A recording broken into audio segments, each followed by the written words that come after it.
हे ब्रह्मज्ञान स्वतः मात्र कोरडे पाषाण हीच काँग्रेसची संस्कृती आणि विचार अलीकडच्या काळामध्ये संपूर्ण राज्याला देखील पाहायला मिळत आहेत।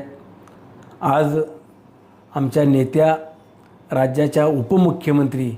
आदरणीय सुनीत्रा वहिनींवरती जे काही बेताल वक्तव्य केलं त्याचा तर आम्ही जाहीर निषेध करतोच, परंतु काँग्रेस पक्षाला देखील अशा पद्धतीचं वक्तव्य करत असताना महाराष्ट्रातील महिला भगिनींचा आपण किती सन्मान ठेवता हे देखील स्पष्टपणे आपल्या वक्तव्यातून दिसून आलेलं आहे। महिला भगिनींचा आदर करणे, सन्मान करणे ही आपली संस्कृती आहे, परंतु सुनीत्रा वहिनींसारख्या एका खंबीर अशा व्यक्तिमत्वावरती आपण जर शिंतोड उडवण्याचं काम करत असाल की ज्या व्यक्तिमत्वाचा आज आधार आदरणीय दादा मागील काही महिन्यापूर्वी आज आपल्यामध्ये नाही आहेत आणि दादा गेल्यानंतरनं सुनीत्रा वहिनींनी पक्षाची जबाबदारी, राज्यातील उपमुख्यमंत्री म्हणून पदाची जबाबदारी असेल, सहकार क्षेत्रातली जबाबदारी, शैक्षणिक क्षेत्रातली जबाबदारी स्वीकारून खंबीरपणानं आज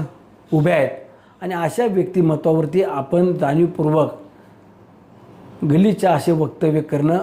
हे काँग्रेस पक्षाला किंवा इतर कोणाला शोभनीय नाही आहे। काँग्रेस पक्षानं दिलगिरी व्यक्त करावी किंवा माफी मागावी हे आता आम्हाला देखील अपेक्षित नाही आहे, परंतु काँग्रेस पक्षाच्या नेत्यांना मुंबई पुणे हायवेवरून जायचं असेल